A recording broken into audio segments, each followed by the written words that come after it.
வணக்கம். இந்திய நேரப்படி மதியம் 1:30 மணி நிகழ்வுகள். முதலில் முதன்மை நிகழ்வுகளை காணலாம். தென் மாவட்ட வெள்ள பாதிப்புகளில் மத்திய குழு ஆய்வை தொடங்கியது. அரசு பேருந்துகளில் கட்டணமின்றி நிவாரண உதவிகளை அனுப்பலாம். தமிழக அரசு அறிவிப்பு. பள்ளி பொதுத் தேர்வுகளில் மாற்றம் எதுவும் இல்லை. அமைச்சர் அன்பில் மகேஷ் பேட்டி. எண்ணூர் பகுதியில் 20,000 லிட்டர் எண்ணெய் கழிவுகள் அகற்றம். சென்னை மாநகராட்சி ஆணையர் ராதாகிருஷ்ணன் தகவல். சொத்து குவிப்பு வழக்கில் குற்றவாளி எம்எல்ஏ அமைச்சர் பதவியை பொன்முடி ராஜினாமா செய்ய உள்ளதாக தகவல். டொனால்ட் ட்ரம்ப் மீண்டும் அதிபர் பதவிக்கு தகுதியற்றவர். அமெரிக்க நீதிமன்றம் பரபரப்பு தீர்ப்பு. இனி விரிவான நிகழ்வுகளை காணலாம். தென் மாவட்டங்களான தென்காசி, திருநெல்வேலி, தூத்துக்குடி மற்றும் கன்னியாகுமரியில் ஏற்பட்ட வெள்ள பாதிப்புகளை மத்திய குழு தற்போது ஆய்வு செய்து வருகிறது. குமரிக்கடல் பகுதியில் ஏற்பட்ட வளிமண்டல மேலடுக்கு சுழற்சி, வழக்கமான மேற்கு தொடர்ச்சி மலைப்பகுதி, வடகிழக்கு பருவமழை, இலங்கையில் ஏற்பட்ட காற்றழுத்த தாழ்வு ஆகியவை இணைந்து தென் மாவட்டங்களில் வரலாறு காணாத பெருமழையை கொட்டி தீர்த்தது. இதனை பார்வையிட தேசிய பேரிடர் மேலாண்மை குழு ஆலோசகர் KP சிங் தலைமையில் 5 பேர் கொண்ட குழு நேற்று மதுரை வந்தடைந்தது. இந்த குழுவினர் இன்று வெள்ளம் பாதித்த தென் மாவட்டங்களில் ஆய்வு நடத்தி வருகிறது. மதுரையில் இருந்து கார் மூலமாக தூத்துக்குடி, திருநெல்வேலி, தென்காசி, கன்னியாகுமரி மாவட்டங்களில் மத்திய குழு ஆய்வு நடத்தி வருகிறது. மத்திய குழு ஆய்விற்கு பின்னர் தமிழ்நாடு முதல்வர் மு க ஸ்டாலின் நாளை இந்த மாவட்டங்களில் வெள்ள பாதிப்புகளை பார்வையிட உள்ளார். அரசு போக்குவரத்து கழக பேருந்துகளில் நிவாரண உதவிகளை கட்டணமின்றி அனுப்பலாம் என தமிழக அரசு தெரிவித்துள்ளது. வெள்ளத்தால் பாதிக்கப்பட்ட தென் மாவட்ட மக்களுக்கு வெள்ள நிவாரண உதவிகளை அனுப்ப விரும்பும் வெளி மாவட்ட மக்கள் தங்களது நிவாரணப் பொருட்களை அரசு விரைவு போக்குவரத்து கழக பேருந்துகளில் கட்டணமில்லாமல் அனுப்பி வைக்கலாம். இவை அந்தந்த 4 மாவட்ட ஆட்சியர் அலுவலகங்களுக்கு எடுத்து செல்லப்பட்டு அங்கிருந்து பிரித்து அனுப்பப்படும். பொதுமக்கள், தொண்டு நிறுவனங்கள், தன்னார்வலர்கள் என யார் வேண்டுமானாலும் நிவாரணப் பொருட்களை அனுப்பி உதவலாம் என தமிழக அரசு அறிவித்துள்ளது. பள்ளி பொதுத் தேர்வுகளில் மாற்றம் எதுவுமில்லை என்று அமைச்சர் அன்பில் மகேஷ் தெரிவித்துள்ளார். சென்னையில் அமைச்சர் அன்பில் மகேஷ் செய்தியாளர்களை சந்தித்தார். அப்போது அவர் பள்ளி பொதுத் தேர்வுகளில் மாற்றம் எதுவுமில்லை, 10, 11, 12ஆம் வகுப்பு பொதுத் தேர்வுகள் திட்டமிட்டபடி நடைபெறும் என கூறினார். தென் மாவட்டங்களில் மழையால் பாட புத்தகங்களை இழந்த மாணவர்களுக்கு புதிய புத்தகங்கள் வழங்கப்படும் என்றும் அமைச்சர் அன்பில் மகேஷ் தெரிவித்தார். உண்மைதான், ஒரு வரலாறு காணாத மழை. ஏறத்தாழ 200 ஆண்டுகளுக்கு பிறகு வருகின்ற மழை. யாராச்சும் ஒரு 100 வயசுக்கு உள்ள வாழ்ந்தவங்க யாராச்சும் இருந்தால் கூட நம்மகிட்ட சொல்கிறது தான், நாங்கள் சின்ன வயசாக இருந்தபோது இப்படிப்பட்ட மழை வந்துச்சுன்னு சொல்லி நம்ம கேள்விப்பட்டிருக்கோம். இது 200 வருஷத்துக்கு மேலங்கும்போது என்ன நடந்துச்சு, 200 வருஷத்துக்கு முன்னாடி அதை எப்படி புரட்டி போட்டுதுன்னு பார்க்கும்போது எல்லா விதத்திலும் எல்லாருமே பாதிக்கப்பட்டிருக்கிறார்கள்.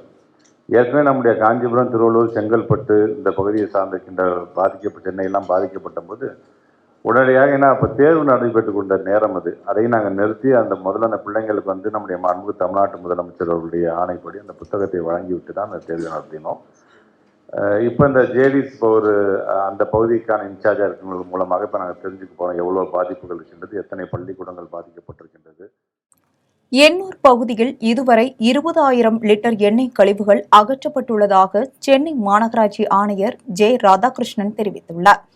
சென்னையில் செய்தியாளர்களை சந்தித்த மாநகராட்சி ஆணையர் ஜே. ராதாகிருஷ்ணன் இதுகுறித்து கூறும்போது, எண்ணூர் முகத்துவார பகுதியில் கடலில் கலந்த எண்ணெய் படலத்தை அகற்றுவது குறித்து மாநில அளவில் ஒரு குழு அமைக்கப்பட்டு தொடர்ந்து என்னென்ன நடவடிக்கைகள் எடுப்பது என்பது தொடர்பாக திட்டமிடப்பட்டு வருகிறது. இதுவரை எண்ணூரில் 200 டன் திடக்கழிவுகள், 20,000 லிட்டர் அளவு எண்ணெய் கழிவுகள் அகற்றப்பட்டுள்ளன. மேலும் சுகாதார சீர்கேட்டை தடுக்கும் வகையில் இந்த பகுதிகளில் மொத்தம் 400 மருத்துவ முகாம்கள் அமைக்கப்பட்டுள்ளன. இந்த முகாம்களில் குறிப்பாக சுவாச நோய், தோல் நோய், கண் நோய்களுக்கு சிறப்பு கவனம் செலுத்தப்பட்டு வருகிறது. அதேபோல பாதிக்கப்பட்ட பகுதிகளில் உள்ள மணலை முழுவதும் மாற்றவும் நீர்வள ஆதாரத்துறையுடன் இணைந்து திட்டமிடப்பட்டு சுற்றுச்சூழல் அங்கீகாரத்துடன் நடவடிக்கை எடுக்கப்பட்டு வருகிறது.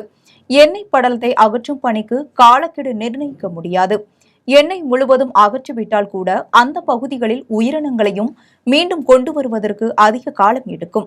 இதற்காக அனைத்து தரப்பு வல்லுநர்களிடம் இருந்து கருத்துக்களை பெற வேண்டியது அவசியம் என தெரிவித்துள்ளார். சொத்து குவிப்பு வழக்கில் குற்றவாளி என தீர்ப்பளிக்கப்பட்ட அமைச்சர் பொன்முடி தனது எம்எல்ஏ மற்றும் அமைச்சர் பதவியை ராஜினாமா செய்ய உள்ளதாக தகவல் வெளியாகியுள்ளது.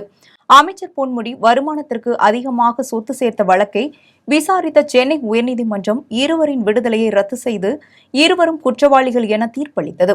மேலும் தண்டனை விவரங்களை நாளை அறிவிக்க உள்ளதாகவும் கூறியது. சொத்து குவிப்பு வழக்கில் குற்றச்சாட்டுகள் நிரூபணமாகியிருப்பதால் பொன்முடி அமைச்சர் மற்றும் எம்எல்ஏ பதவியை இழக்க உள்ளார். இதனால் பொன்முடி தனது அமைச்சர் பதவியை ராஜினாமா செய்ய உள்ளதாக தகவல் வெளியாகியுள்ளது. அதே நேரத்தில் உச்சநீதிமன்றத்தை அணுகி இந்த தீர்ப்புக்கு இடைக்கால தடை வாங்கி தனது பதவியை காப்பாற்றவும் அவர் தரப்பில் ஆலோசிக்கப்பட்டு வருகிறது. டொனால்டு டிரம்ப் மீண்டும் அமெரிக்க அதிபர் பதவிக்கு தகுதியற்றவர் என நீதிமன்றம் பரபரப்பு தீர்ப்பை வழங்கியுள்ளது. அமெரிக்க அதிபருக்கான தேர்தலில் இரண்டாவது முறையாக போட்டியிட்ட டொனால்டு டிரம்ப் ஜோ பைடனிடம் தோல்வியடைந்தார். இருந்தபோதிலும் டொனால்டு தனது தோல்வியை ஏற்க மறுத்து வந்தார். அவரது ஆதரவாளர்களும் டொனால்டு டிரம்ப் தோல்வியை ஏற்க மறுத்ததோடு அமெரிக்க பாராளுமன்றத்திலும் நுழைந்து போராட்டம் நடத்தினர். இந்த போராட்டத்தில் டொனால்டு டிரம்பிற்கு பங்கு இருப்பதாக குற்றம் சாட்டப்பட்டது. இது தொடர்பாக அமெரிக்காவின் பல்வேறு மாகாணத்தில் உள்ள நீதிமன்றங்களில் வழக்கு தொடரப்பட்டது. அந்த வகையில் கொலராடோவில் உள்ள நீதிமன்றத்தில் தொடரப்பட்ட வழக்கு விசாரணை முடிவில் டொனால்டு டிரம்ப் மீண்டும் அமெரிக்க அதிபர் பதவிக்கு தகுதியற்றவர் என நீதிமன்றம் பரபரப்பு தீர்ப்பை வழங்கியுள்ளது. ஆனால் அதிபருக்கான தேர்தலில் நிற்க தடை விதிக்கப்படவில்லை. இந்த தீர்ப்பை எதிர்த்துள்ள டொனால்டு தரப்பினர் மேல்முறையீடு செய்யப்படும் என தெரிவித்துள்ளனர். டொனால்டு டிரம்ப் மேல்முறையீடு செய்யும் வகையில் இந்த தீர்ப்பு அடுத்த ஆண்டு ஜனவரி 4ஆம் தேதி வரை நிறுத்தி வைக்கப்பட்டுள்ளது. சேலம் அரசு மருத்துவமனையில் புதிய மருத்துவ உபகரணங்களை பொதுமக்கள் பயன்பாட்டிற்காக அமைச்சர் மா. சுப்பிரமணியம் தொடங்கி வைத்தார். சேலத்தில் மோகன் குமாரமங்கலம் அரசு மருத்துவக் கல்லூரி மருத்துவமனை செயல்பட்டு வருகிறது. இந்த மருத்துவமனையில் 12 கோடி ரூபாய் மதிப்பில் சிடி ஸ்கேன், 6.15 கோடி ரூபாய் மதிப்பில் இருதய கேத்லாப் கருவி உள்ளிட்ட புதிய மருத்துவ உபகரணங்களை பொதுமக்களின் பயன்பாட்டிற்காக அமைச்சர் மா. சுப்பிரமணியம் தொடங்கி வைத்தார். விழாவில் மாவட்ட ஆட்சியர் கார்மேகம், சட்டமன்ற உறுப்பினர் ராஜேந்திரன் மற்றும் பலர் கலந்து கொண்டனர். அவிநாசியில் மின் சிக்கனம் குறித்து விழிப்புணர்வு பேரணி நடைபெற்றது. திருப்பூர் மாவட்டம் அவிநாசியில் மின்சாரத்துறை சார்பில் பொதுமக்களிடையே மின் சிக்கனம் குறித்து விழிப்புணர்வு பேரணி நடைபெற்றது. பேரணியை தலைமை மேற்பார்வை பொறியாளர் சுமதி கொடியசைத்து துவக்கி வைத்தார். பேரணியில் மின் சிக்கனம் குறித்த பதாகைகளை ஏந்தி பொதுமக்களுக்கு மின் சிக்கனம் குறித்த நோட்டீஸ் வழங்கப்பட்டது. அவிநாசி புதிய பஸ் நிலையத்தில் துவங்கிய பேரணி முக்கிய வீதி வழியாக மங்களம் சாலையில் உள்ள மின்வாரிய அலுவலகம் வரை நடைபெற்றது. கள்ளக்குறிச்சியில் நடைபெற்ற மக்களுடன் முதல்வர் திட்ட முகாமில் மாவட்ட கலெக்டர் பங்கேற்றார்.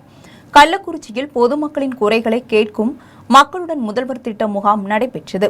முகாமில் நகராட்சி நிர்வாகம், குடிநீர் வழங்கல் துறை, ஊரக உள்ளாட்சித்துறை, கடன் உதவிகள் திட்டம், வீட்டு வசதி தொழிலாளர் நலன் திறன் மேம்பாட்டுத்துறை உள்ளிட்ட பல்வேறு கோரிக்கைகளுக்கு பொதுமக்கள் விண்ணப்பித்தனர். இதில் மாவட்ட கலெக்டர் ஸ்ரவன்குமார், நகராட்சி தலைவர் சுப்பராயலு, நகராட்சி ஆணையர் மகேஸ்வரி கலந்து கொண்டனர். தொண்டி அருகே தென்றல் நகர் பகுதியில் தொடர்ந்து பெய்து வரும் கனமழையின் காரணமாக மழைநீர் வீடுகளை சூழ்ந்துள்ளது. தென் தமிழகம் மற்றும் ராமநாதபுரம் மாவட்டத்தில் கடந்த 3 நாட்களாக கனமழை பெய்து வருகிறது.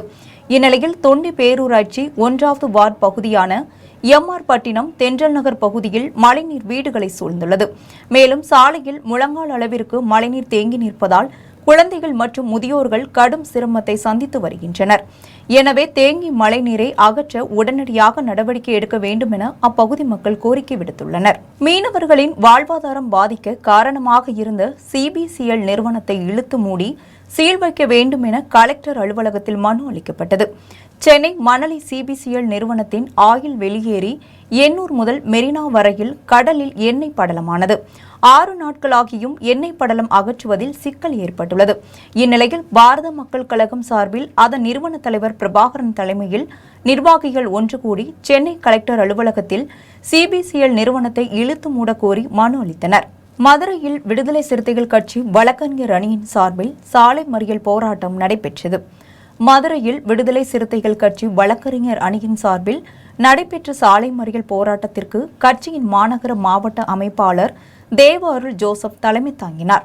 இந்த போராட்டத்தில் பாராளுமன்ற பாதுகாப்பு குறித்து கேள்வி எழுப்பிய பாராளுமன்ற உறுப்பினர்களை சஸ்பெண்ட் செய்ததை கண்டித்து கோஷங்கள் எழுப்பப்பட்டது. இதில் வழக்கறிஞர்கள் சிவகங்கம், அன்பழகன், சரவணன், ரவிக்குமார், ஐயனார், மாதவன் நீதி உட்பட பலர் கலந்து கொண்டனர். நெய்வேலியில் 2வது சுரங்கத்தில் நிலக்கரியை மேலே கொண்டுவர பயன்படுத்தப்படும் கன்வேயர் பெல்ட் தீப்பிடித்து எரிந்ததால் பரபரப்பு ஏற்பட்டது. கடலூர் மாவட்டம் நெய்வேலி NLC இந்தியா நிறுவனத்தில் உள்ள 2வது சுரங்கத்தில் ராட்சச இயந்திரங்கள் மூலம் நிலக்கரி வெட்டப்பட்டு மின்சாரம் தயாரிப்பதற்காக கன்வேயர் பெல்ட் மூலம் மேலே கொண்டு வரப்படுகிறது. அவ்வாறு நிலக்கரியை கொண்டு வரும் கன்வேயர் பெல்ட்டின் டிரைவ் ஹெட் பகுதியில் ஏற்பட்ட தீ விபத்தால் கன்வேயர் பெல்ட் முழுவதும் தீப்பற்றி எரிந்தது. இதனால் சுரங்கம் முழுவதும் புகை மண்டலமாக காட்சியளித்தது.